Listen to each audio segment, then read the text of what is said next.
Can I ask everybody to do something? Is that possible? Sure. So as best you can, guys and girls, if you could, just type in one word that best encapsulates how you're feeling right now in the world. Not what you're thinking, not 3 words, not 5 words, just one word that best encapsulates and captures how you're feeling emotionally in the world right now. Please. We're going to get people saying, he just mentioned feelings. I'm out of here.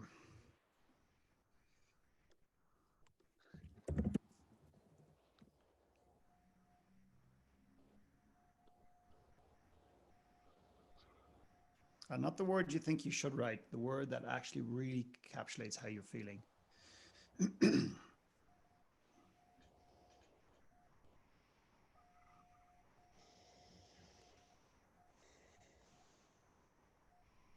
And I'm sure like many, you're oscillating maybe between 2, and depending on the moment, depending on the day.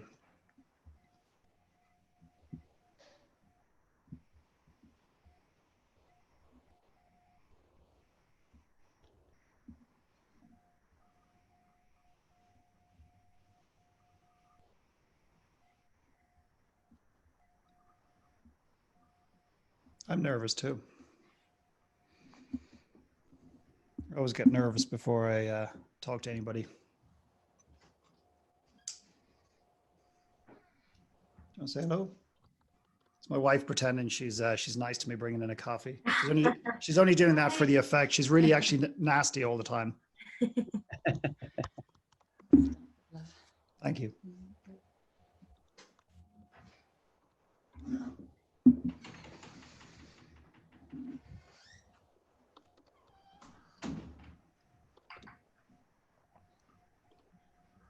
So people will probably trickle in, Phil. So whenever you're ready to move on, you can go ahead. Cool. Many people from Canada here today? Raise your hands if you're from Canada or from anybody in Canada. Curtis is not in Canada. He's just deciding he's not going to play today. Okay. So I wore my Tofino shirt just as a bit of a homage to a country we spent 9 years in before we were asked to leave. We weren't actually asked to leave, but before we went to the dark side, before we moved to the United States. But I had 9 wonderful years. So I know, Curtis, you're based typically in White Rocks. I just wanted to mention that we had a great time in Canada. We moved to Canada at a very, very, very uncertain time in the world, or very shortly after we hit the recession of 2008, which I'll talk about in a little bit.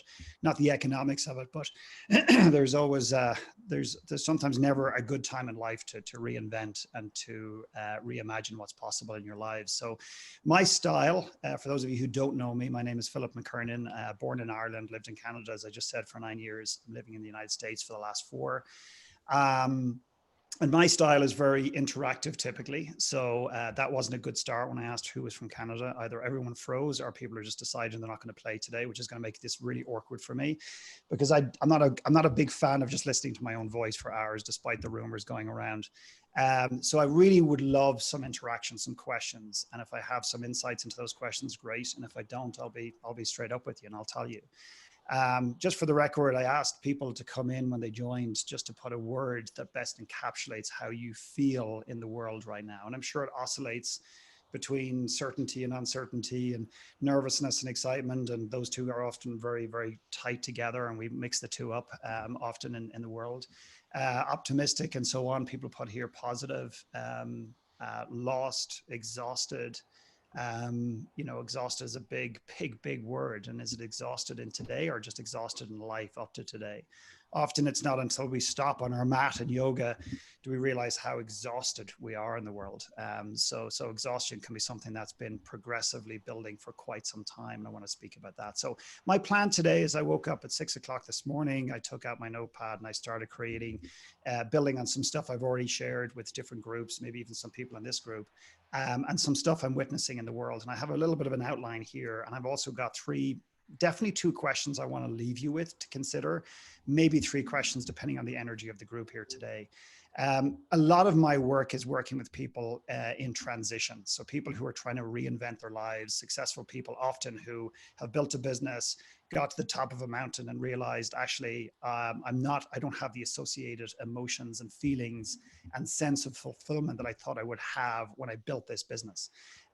So I work with a lot of people in that space. I work with people in the sports space, primarily soccer. One, because I love the game. Secondly, is, as you'll all agree, it's the best sport in the world. Don't mind this hockey stuff that some of you guys are into. I don't even know what that is. It shouldn't even be considered a sport. Also, I've got a weird sense of humor, as you probably already gather. So bear with me on that.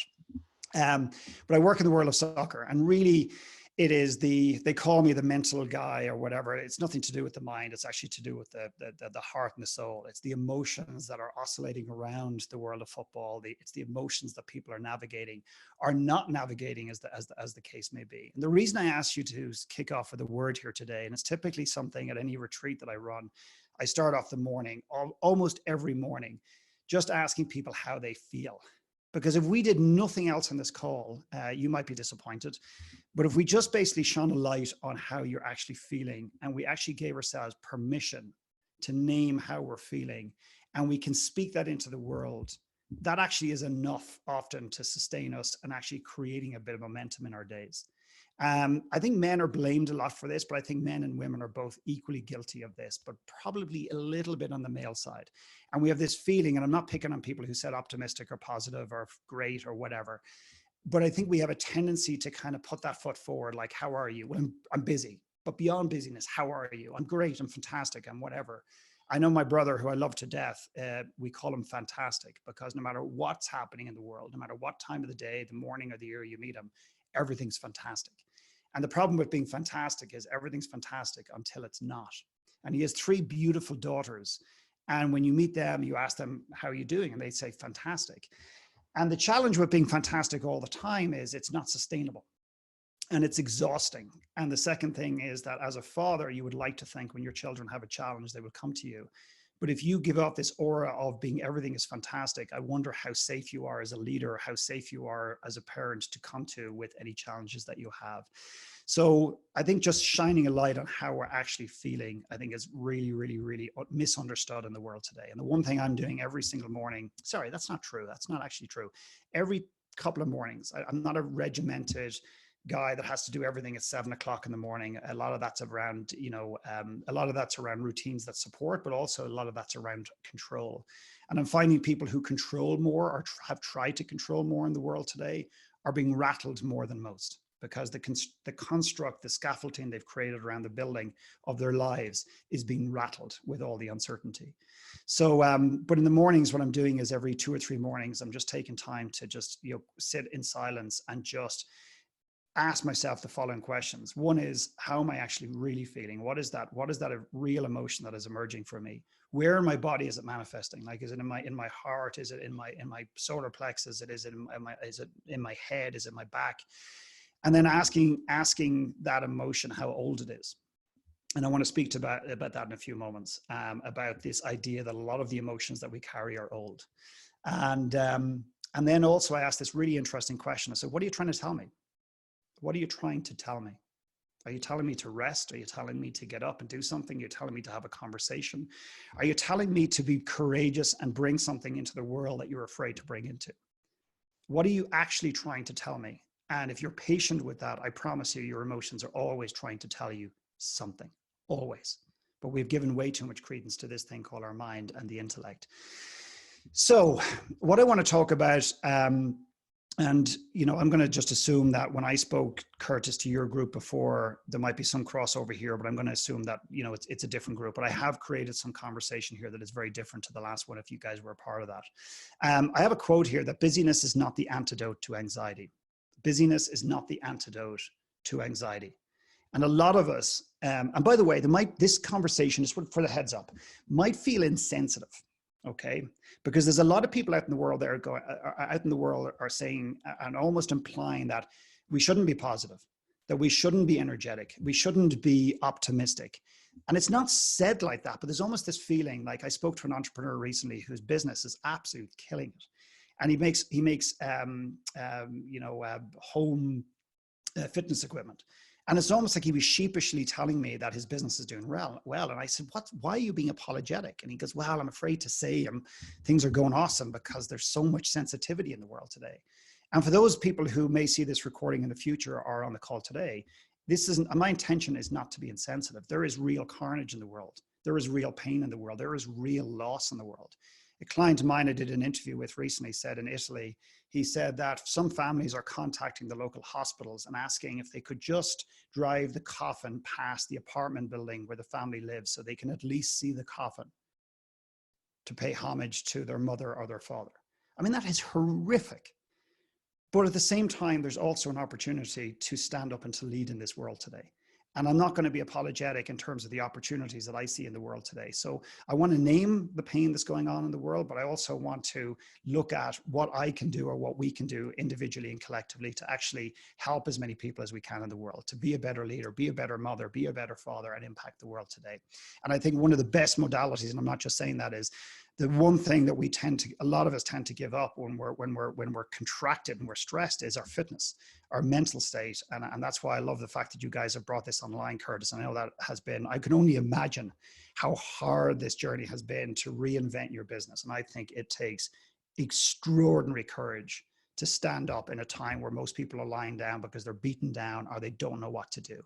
And regardless of where the future is, I just want to acknowledge that it takes a ton of courage to pivot in the current climate, particularly when you've been doing something one way for a very long time. And I'm worried as well. I mean, I'm just going to say it straight out. There's an idea that for some reason, because you teach and whatever, you're not human and you're not therefore susceptible to worry and anxiety. 98% of our revenue is live, intimate events like retreats or bringing companies off the grid and working with them and whatever. Gone overnight, gone. But I'm refusing to lie down and to allow that to determine the rest of my life. I've come way too far to do that. So the first thing I want to present to you is this idea that by just simply naming the emotion, as I said, will allow you to shine a light on it. Think about you're in a dark tunnel, you're in a tent, you're just shining a light on something and you're giving yourself permission to name the feeling and actually to feel it. And what ends up happening is you might feel temporarily consumed by that. But here's just on the other side of that courage is this idea that whatever that feeling is that's gripping you will begin to loosen its grip. So that's number one. Number two is I want to present this idea that a lot of the anxiety, a lot of the uncertainty, and a lot of the worry that's going on in the world today is being amplified or triggered by what's going on in the world today. But it's not the origin of it. Okay, so I love you guys and girls when you've got the time to really just ask yourself deeper questions around the worry, the anxiety, the uncertainty, whatever it is you're feeling or oscillating between. And that is, ask yourself, how long have you been burdened with anxiety? How long have you been burdened with shame? I spoke to somebody recently who has a lot of shame around their body, as many do, and I certainly did for a very long time, and probably still do to some extent today. And they oscillate between working out and getting super fit and not. And they just oscillate back and forth. And they said, how can I bring balance? And I'm not a big fan of balance as a lot of us hold balance. I said, what's the one constant? You know, what do you call this in a playground? What do you call these things? I can't even remember. The seesaw is what we call them in Ireland. I know you guys call them something else if you're in North America. But you know what I'm talking about. The one thing that's constant is not the food and the working out, because that is oscillating. The one thing that's constant is the little thing in the middle. Okay, the bar or the cement or the thing that leverages like our balance in the middle, and that's the shame. The shame is what he's addicted to. He's had shame in his life for so long that he doesn't know what his life was like without shame. He's actually attached to shame, where like a lot of us are attached to guilt and anxiety and to worry. And what I'm suggesting is that it's been triggered by the current climate in which we are inhabiting today. And a lot of the worries that we have, we're worried about, losing our businesses. Why? Because we know what loss feels like. We're afraid of opening our hearts to the men and women in our lives to allow them to love us the way we want them to or desperately need them to, but we're afraid. So we close part of our heart off because we don't want to be hurt. Why don't we want to be hurt? Is because we've been hurt before.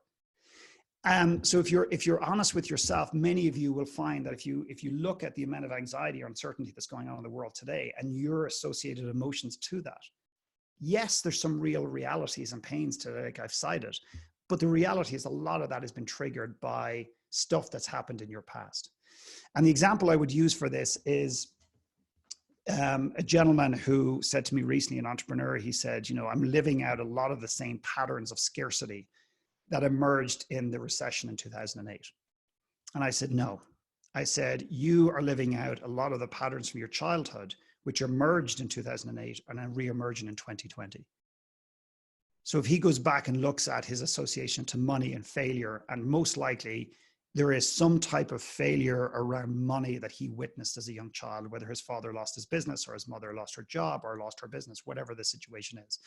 So why am I suggesting this? Because what has this got to do with today? It's got everything to do with today. Because if you want to clear your mind to make better, more informed decisions, you've got to understand that when you're anxious and worrisome, what you do is you contract and you become scarce in the world. When you become paranoid that your boyfriend or your girlfriend's going to cheat on you, that's the very thing that you look for in the relationship. And in many ways, you're actually moving the relationship towards the very thing that you're afraid of. It makes no sense in one bit, but that's what we do. That's what our minds do. That's what we do. We move back to what is familiar with us, what we are used to, regardless of the pain associated with that or not. So again, guys, for the record, I'd love to see people's faces. Dave, Marty, Ashley, Cassandra, I'd love to see your faces, Jeremy, as much as possible. I love the idea of just seeing humans' faces. And secondly is, I'd love you to ask as many questions as you can. If this makes sense to you, great, expand upon it. If it doesn't make sense, please ask the questions. I want to give you a soccer story, but I think this is very relevant when it talks to this idea that a lot of the stuff that holds us back in life is actually our past patterns and stuff that we're not even aware of. And I had a conversation with a soccer player around about 3 weeks ago, and this guy's very good. And I asked him on a scale of 1 to 10, how good he is as a player right now. And I said, don't bullshit me. Give me the honest number on a scale of 1 to 10, 10 being you're at your best if you're 10. He said, I'm probably playing at a 5 right now. Okay, now this guy's really good. And I said, what would it take for you? And think about this in the context of business or relationships or parenting. I said, what would it take for you to get from a 5 to a 7? And he said, whoa, hang on a second. What about the 10? I said, I don't believe in perfection. So why should we strive for it? Okay, shoot for the moon and hit the fucking star, whatever that saying is or whatever. No disrespect, but I think, why would I aim for perfection and prove to myself that I'm a failure every single day? I'm looking for improvement. Okay, that's what I'm looking for. I'm sure Curtis does not have a video out in the world. I'm sorry, Curtis, you won't build the perfect biceps in 3 days rather than 3 months. But yet we set ourselves up for this constant, perpetual cycle, a lot of us, to prove that we're not good enough in the world. He said, for me to get to from a 5 to a 7, I'd need to score specifically 5 additional goals in a season. That's it. And he's a playmaker. He's the midfielder. So regardless of whether you like soccer, he's the guy that kind of sets up a lot of people. He sets up the plays. But he also has the capacity to score because he gets into those positions. And I said to him, why are you afraid to score goals? This is a professional athlete that has been playing. He signed for a very big club when he was 8 years old. And he wasn't allowed to be a kid, by the way, which also is playing out in the world today for him in a negative sense. And he said, I'm not afraid to score goals. Like what? He was almost saying that's a ludicrous thing to say. I said, my sense is you're afraid to score goals. So let's just play with this for a moment and let's just track it back. Long story short, we went back into his childhood. And when he was a young boy growing up in whatever country he lived in, his brother was 3 years older than him, maybe 3 or 4. And he was twice the soccer player that this young man was. And I'm thinking, okay, you exaggerate. He said, no, Philip, this guy was unbelievable, his older brother. And his parents were very poor. And for whatever reason, his brother decided to tell him this about 5 years ago. His brother decided to give up soccer and stop playing, or football as it's known in England. And when he told this young man that I'm working with why, he said, our parents didn't have the resources, the time, or the money to bring 2 boys to different trainings and to different matches all over this country. And what that did inadvertently was it created a tremendous amount of guilt into the young man that I'm working with. Let's call him John. And what John doesn't realize is that when he goes home to his home country, when he meets his brother, he doesn't rub his success in his brother's face, which I wouldn't want him to do. he's not neutral and proud of what he's achieved. He actually plays it down. He diminishes his ability to play and the success that he's made of his life and the money that he makes. What he doesn't understand is that he's afraid to score goals because he's afraid to make his brother feel or belittle his brother or make his brother feel even more small than he already is in the world. Now, that is not a story that this young man was conscious of. This is not a story that he'd been carrying, was aware of. And these are the stories that we carry around with us all of the time. The bottom line is if he scores goals and becomes a better player, he's going to have a better contract. He's probably going to be paid twice as much. He's already paid a lot of money. He's probably going to be brought back to Europe and play for one of the big teams in Europe, which would have been his brother's dream. A lot of us are driven by proving the world wrong. A lot of us are afraid to live because we don't want to prove somebody else wrong, or we don't want to show anybody else up. And this is a story that at the end of it, he was like a mouse. He just goes, holy shit. He said, I would never have seen it. I wasn't making shit up. I was basically uncovering what was already there.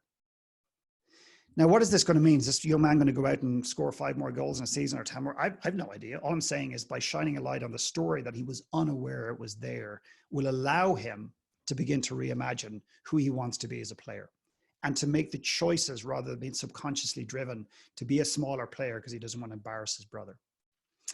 I share that story because all of us have those stories. Every single person I believe on this call has a story like that, some story that is preventing you from showing up in the world in a different way. Stepping out, writing a book, writing a speech, sharing your truth, being the parent you want to be the leader you want to be, having the body you want to have. There's something other than just time and money that is preventing you. Because if your excuse or your reason is ever time or it's ever money, I promise you, go deeper and you'll find a bigger, more important reason that is actually debilitating you rather than time or money. It's never time and money, okay, ever. Has anybody got any questions? Because I really don't want to keep talking here for the rest of this hour because that will drive me absolutely nuts. That big smiley beardy face Matt was on the call hiding behind his camera. Come on, guys. Anybody got a question?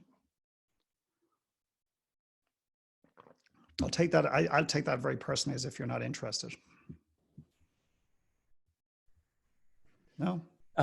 Phil, can you talk about possibly, I think there's also a fear not to address those or to shine a light on the things that you talk about, our past, our history, our experiences, the emotions, the fear, the uncertainty, you name it, because it's opening, it's potentially opening Pandora's box. So, maybe there's also fear associated with that, right? That we're not facing those items that you talk about because of that. And so then, what we do is we tend to retract back or we tend to push it away. And then we live our whole life doing that. So can you talk about maybe the process? Because I think some of the fear is because if I open up this box, what does my life look like on the other side? Or how long is this going to take to work through? Or yeah. Well, number one is I don't want people to rip off the Band-Aid or burst the box open, particularly in the current climate, because people are already worried enough. And some of you might be sitting here going, holy shit, I don't have the energy to sustain today. Never mind opening up Pandora's box, which is stuff in the past that I've never addressed. Why would you even layer that into today? Well, I'm asking you to consider leaning into the conversation rather than diving into the conversation. What I would say, Curtis, is somebody said to me the other day, they said, my God, this is really hard. Bringing up stuff from the past is really hard. Stuff that has been in my way or in my life for a very long time. And I said to her, I said, really? I said, that's a really interesting statement. And I said, I'm going to challenge that. Is it as hard bringing something up temporarily so you can shine a light on it, move through it, and get to the other side of it, than the hardness of actually holding this and bringing this with you and the costs associated with it? And I think that's what it comes down to. What's the cost? Where is this costing us in ways that we don't know? So for example, somebody might go, listen, I'm not doing this beat the bug thing. I'm not working out. I don't have the energy right now for this. This is too hard. Fucking 50 burpees and 25 push-ups and this and that. Like, well, that's too hard. I'm not doing that. And I'm assuming the argument from you guys and many other people in the world say, yeah, but hang on a second. When you do that, you'll feel more confident. When you do that, you'll have more energy. When you'll do that, you'll feel like you'll have accomplished something in amongst of maybe a world where it's hard to accomplish things in the world today. So you'll get momentum in your life. And it's exactly the same principle. When we ask people to write a one last talk and deliver it on stage, and the one last talk is a talk that perhaps the world has never done before, and they go through that method and they deliver a one last talk, people are saying, well, shit, why would I do this? Why would I share something embarrassing or deep or meaningful or whatever? And then they do it, and the lightness in how they feel on the other side is extraordinary. But they don't see the benefit beforehand. You don't see the benefits necessarily in advance of a workout or a series of workouts over 5 or 6 months.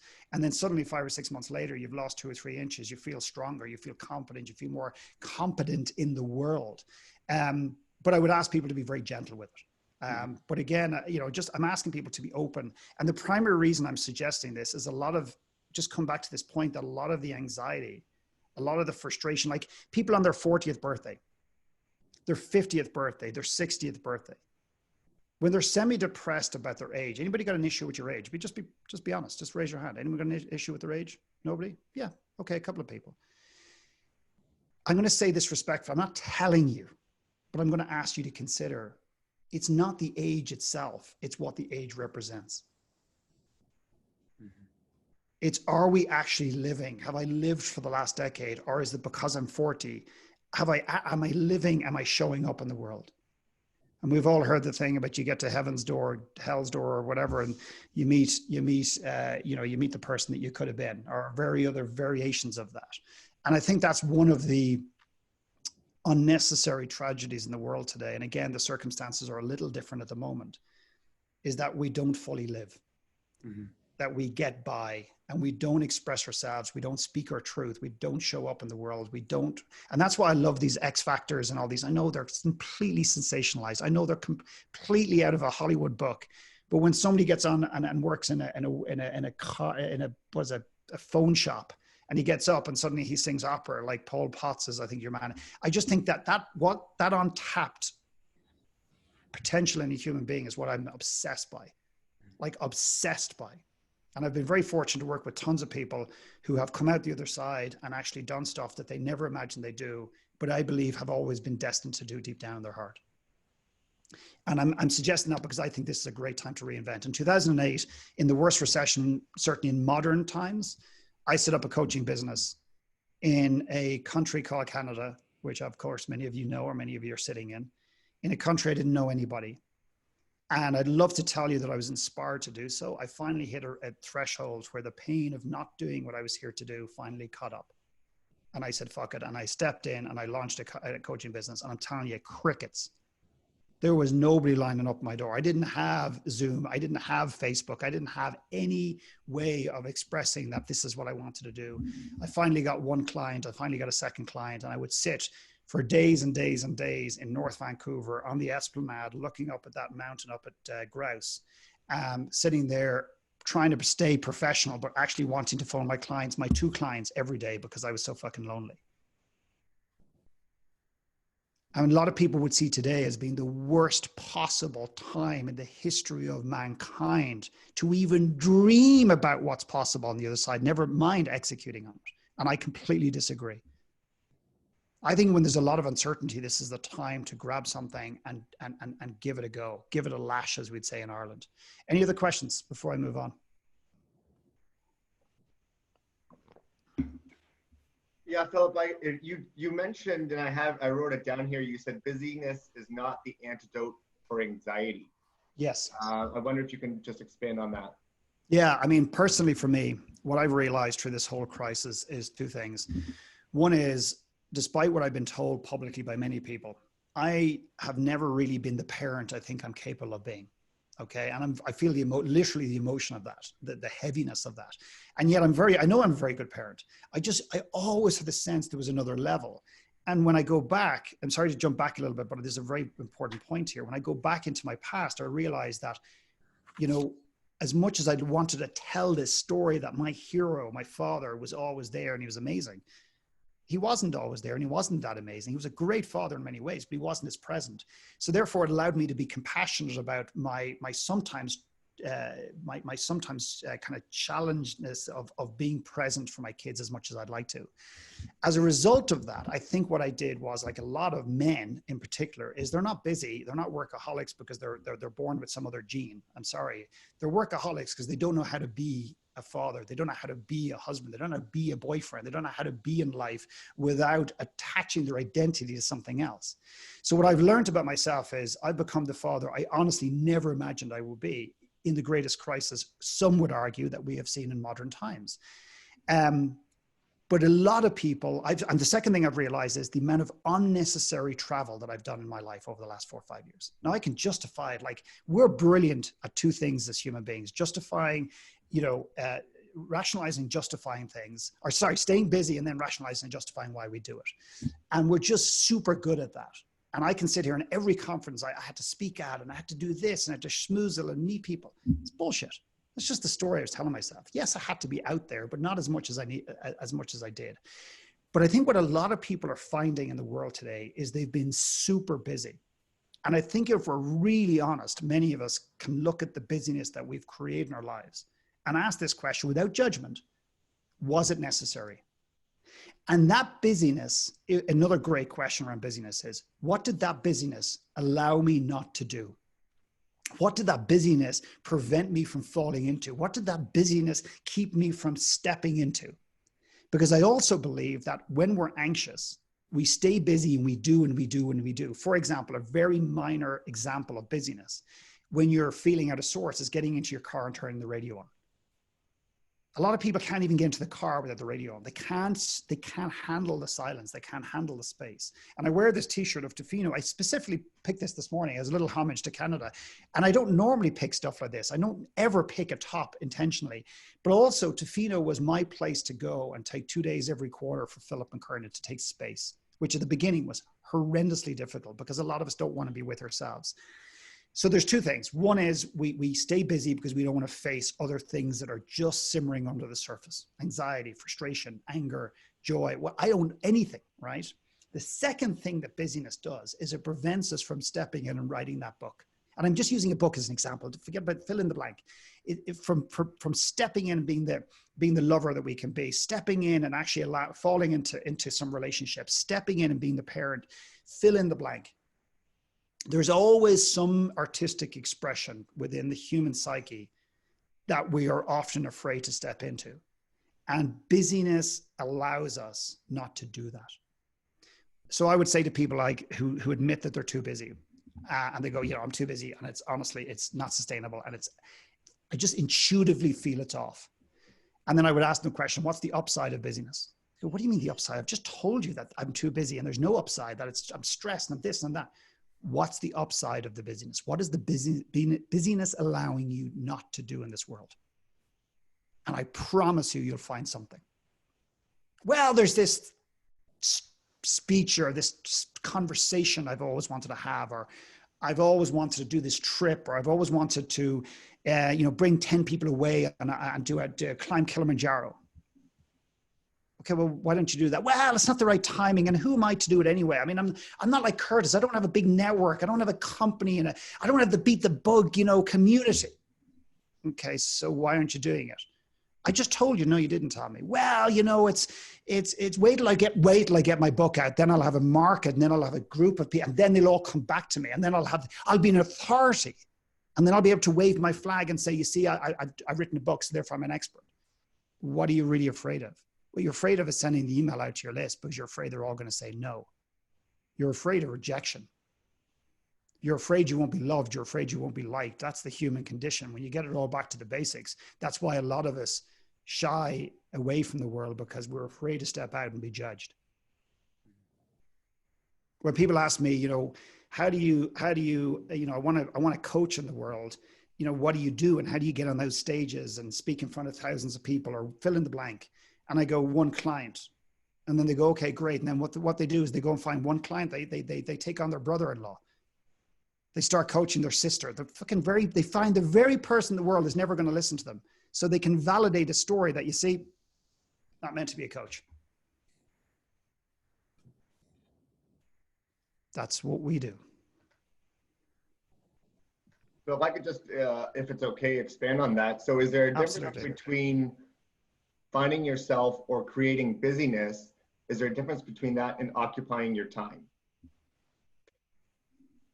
What I mean, when you said driving with music, that really resonated with me, and it doesn't make me busy, but instead it occupies my time. Busy for me would be spending time with my kids or not. And so is there a difference in those two things? It's not really. I mean, I would have more questions for that than answers right now. I would ask you specific questions around that. I'm glad the music resonated with you. There's nothing wrong, by the way, of driving your car and listening to music. There's nothing wrong with that. Do you have to have the music on? That's the difference. Do you need the music on to have that noise? That's the difference. Okay. So the answer to the question is, I probably have more questions, as I said, than answers to that one. But generally speaking, I don't differentiate between the two. No. Any other Philip, questions? Yeah. I'm going to jump in here. I think it's a mutual friend of ours, Chris Smith from the Campfire Effect. So myself and Melissa were talking to him the other night, him and his wife. And one of his lines was, possibilities live in space, but we never create it. And, you think about that, we are called human beings, not human doings. Yet we spend all our life doing, not being. And then we enforce that in our families and our kids and our friends. We ask them that they need to be like someone or do something, or, and when we direct our children like that, we don't create the space for them to be. We're doing the exact same thing that we do with ourselves, which is not creating the space to actually live and evolve and be who we should be. And when you talk about the X Factor example, these people have, for whatever reason, have been confined to do their daily job, to make a living, to pay rent, to whatever it is, and then all of a sudden they've provided us the space to actually be, and to be great, and to be and find their true gift in the world. And I just loved the line, which coincides with what you said. Possibilities live in space. So Absolutely, we need to create more of it. My wife was who brought in the coffee there a few minutes ago and said a quick hello. She was notorious for, like many mothers, not taking time for herself. And I tried to do everything like a typical male fixer. I'm sure there's nobody on the call here who said, took on this job, regardless of whether he was employed to do it, but actually took on the job, didn't even send my resume in. I applied for the job on my own and jumped into it. And my job was to fix my wife. Now, I would never have used those words, but inadvertently, like a lot of men, we take on this role that, no, we're going to fix our wives. And fixing looks like, and from some of you women may agree with this, or maybe not. When I work with couples, I find that a lot of women agree with this, is that fixing looks along the lines of your wife shares something with you, and rather than, you're listening, but you're not hearing her. You're not actually hearing her. And what happens is within 3 minutes, you send her a Google link in terms of this 10-step system, how to find your purpose. And what she's basically shared with you is, I would love to find my purpose. She's been curious with you, but you're trying to fix it. And that was the role I took on for years. And it wasn't until I finally let my wife go, and I said to her, I sat down with her and said, okay, I'm not here to make you happy. And I know you didn't ask for that, but I've taken on that role, because while I'm doing that, I justify it and rationalize it under these lens of, I just want you to be happy, which is one of the most annoying things you can say to your partner. But honey, I just want you to be happy, which is my way of rationalizing, justifying why I'm trying to fix her. The second thing we do in relationships in that regard is, we're pointing the finger at somebody else. We're trying to fix them, albeit because we see goodness in them and we see potential, fill in the blank, right? But we're actually afraid to live our own lives. So it's easier to focus on a project of fixing somebody else. So I was hiding behind helping my wife, which sounds very condescending and derogatory. But my point is this, is that when I let her go, she started to grow. She started to go to Defino on her own. And then it went too far. I was thinking, okay, just dial this shit back. This self-confidence space stuff, this doesn't really work, because now it all backfired. But seriously, my wife was becoming stronger. She wasn't a yes woman anymore. She was a, no, fuck you. I want to watch this movie or whatever. And she just became stronger in herself. But in that transition, I remember saying to her, I said, I'd love you to take more space just for you. And I remember her saying, yeah, no, I'll get there. And Maggie and Charlie, our kids are young, and they're always going to be young. They're always going to be babies in her mind. And I took out the emotional sledgehammer and I said, can I ask you a question? When Maggie's 25 or 30 or 40, would you like her to put a value on her own skin and take space for herself? She goes, oh yeah, absolutely. And then of course it dawned on her, she goes, Anna, hang on, that's not fair. You can't use no, that's not fair. And I went, I'll use whatever I need to get a point across that we as a family need you to go and take space. And when she goes away, and it's like simple shit, like she loves going away for one night on her own. She doesn't need a 5-star hotel and going for dinner on her own. When she comes back, she's a better mother. But she's also creating a kind of almost a ripple effect within our family that it's okay to put value on your time, on yourself. It's okay to go away. Mommy can go away for a night without justifying the awayness. Oh, mommy's going away on a business meeting or a strategy session. No, mom's just going away. She loves you, but she's sick of you at the same time. And our kids get to realize that actually the world is not all about them. And she's a better woman when she comes home. I'm a better person when I come home. And for me, when I take space, I sometimes take space through the lens of a conference. I'm going to MMT and no, it's not my space. It's a different type. The space that I'm talking about is a different type of space. And that is when your creativity, your imagination is on fire. I'll tell you a quick one. And you guys would probably appreciate this. Well, at least I hope you will.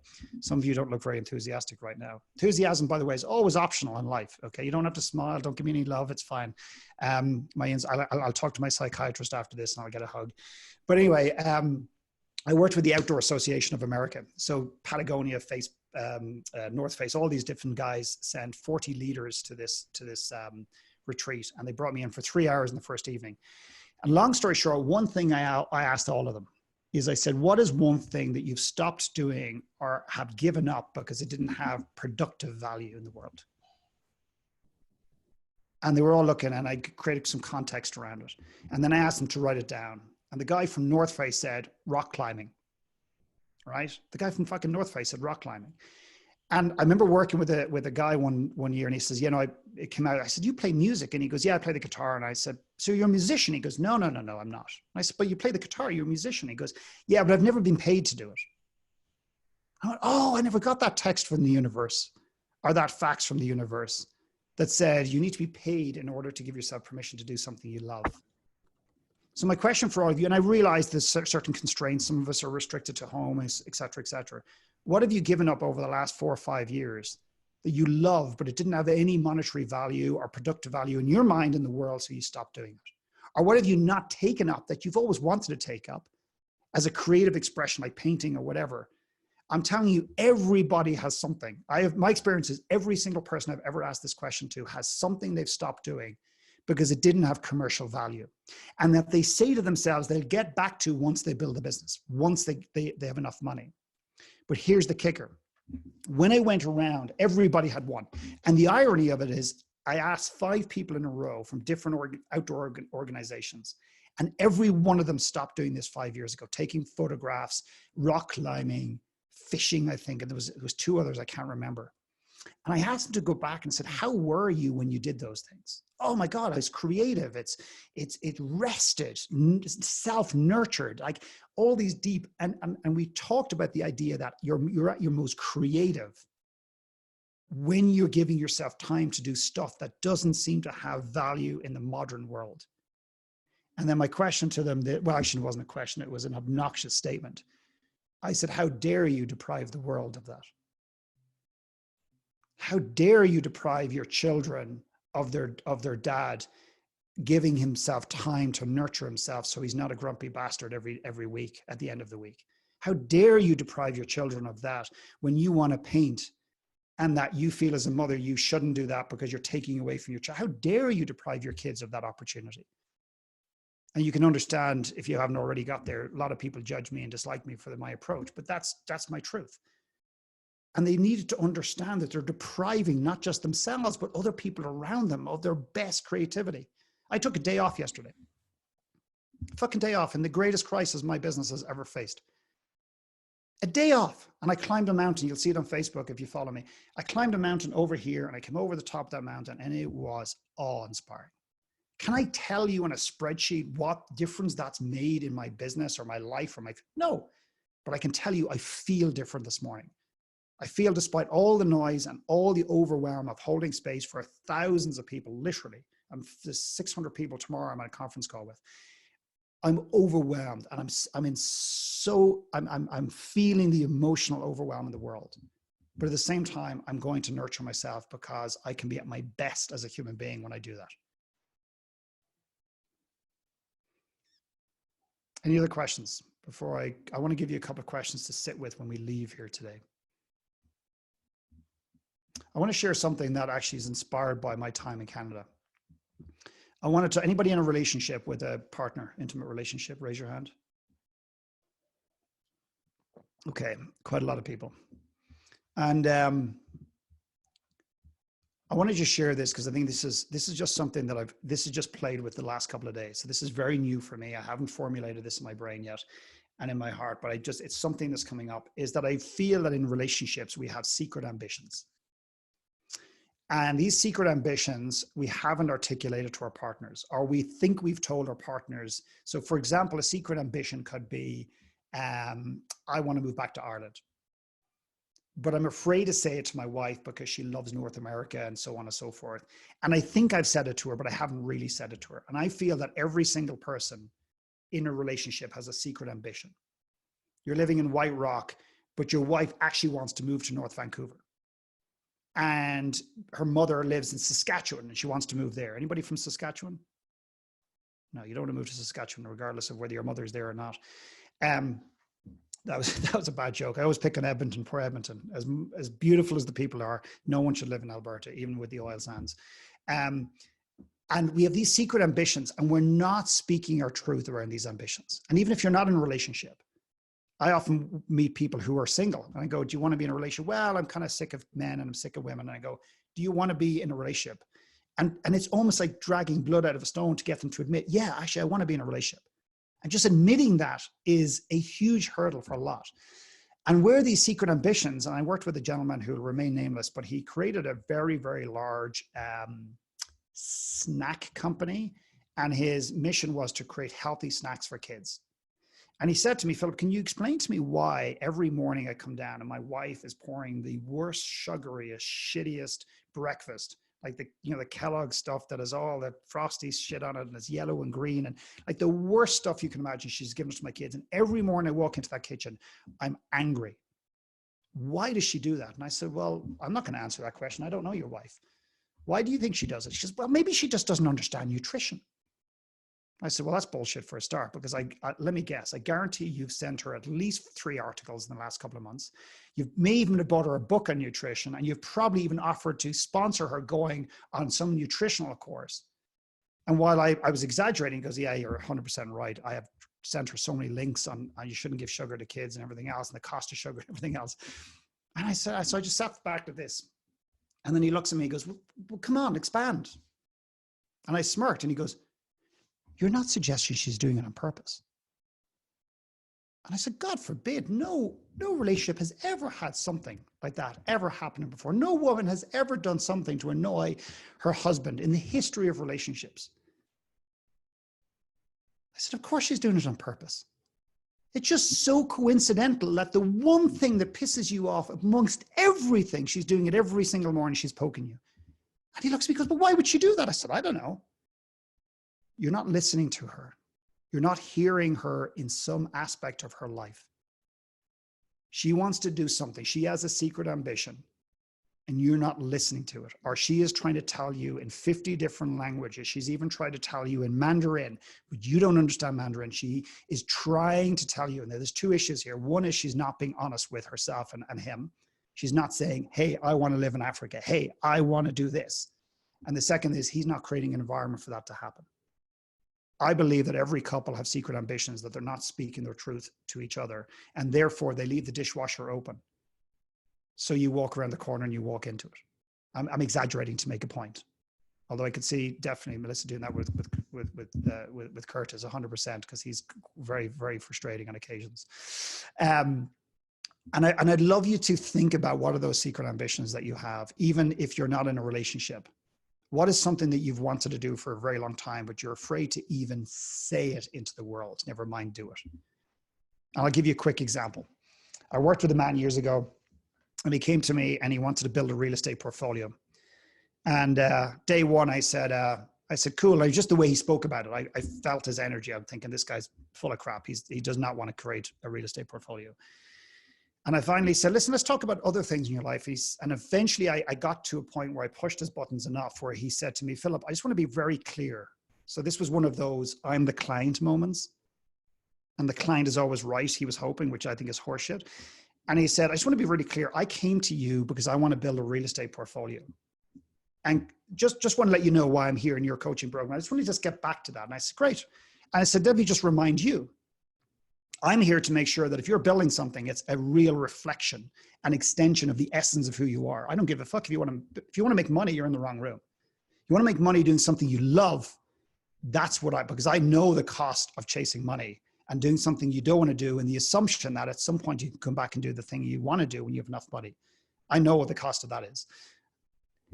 And then he got really mad, and I kept pushing him. And finally he said, okay, great. All I've ever wanted to do since I was a young child is travel the world and write books. Are you happy?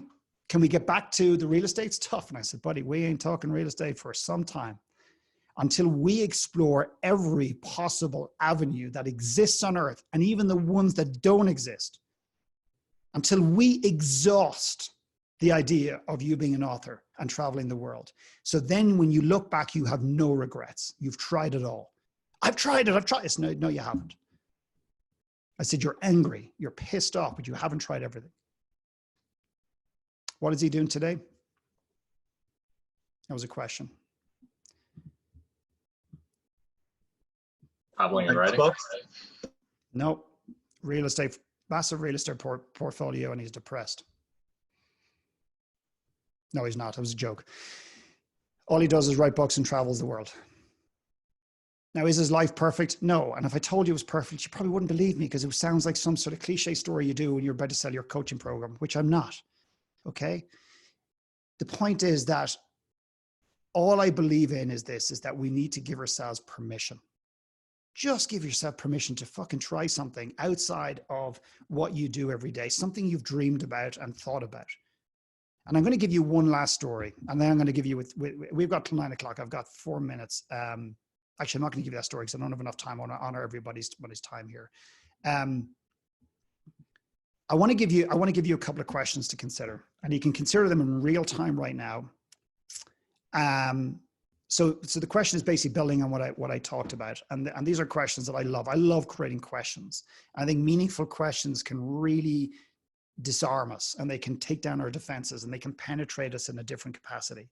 In other words, all of my questions are designed to get out of your head and to connect here and answer those questions. So question number 1 is, what secret ambition in a relationship, outside of a relationship, do I need to allow myself to say out loud? What secret ambition do I need to allow myself to say out loud?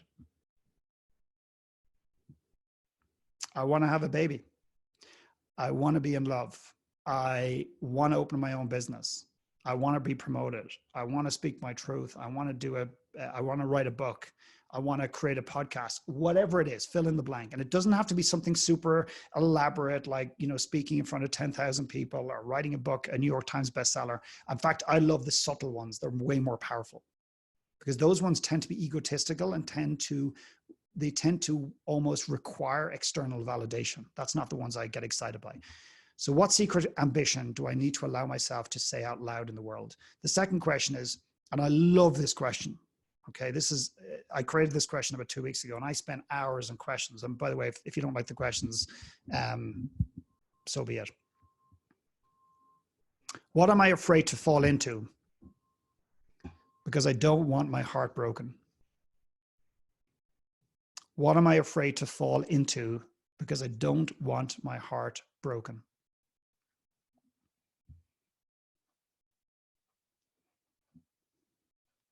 Our minds work tirelessly to protect us.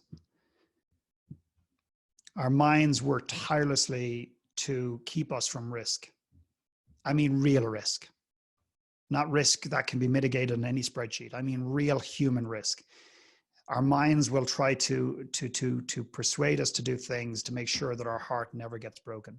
And the final question, which I wasn't going to ask, but I'm going to give it to you regardless. I think one of the most debilitating things that every human being carries in this world, take the biggest dumbbells you'll ever carry in your life, and you do your sumo squats with. Put 2 or 3 of those in a backpack, and this is what we carry, most of us as human beings, and it's shame. What shame do I insist on carrying in the world? And it's a choice. What shame do I insist on carrying in the world? And that question is designed very intentionally. Insist. And everyone has shame in their bodies. And it is so debilitating. And if you're honest with yourself, there's things that you carry that you're shameful around that have been done to you and that you have done to others, or a combination of both. If you do nothing else out of this call and you take time to answer that question honestly, I'm telling you, it will change your life. There's a beautiful baby. It will literally change your life.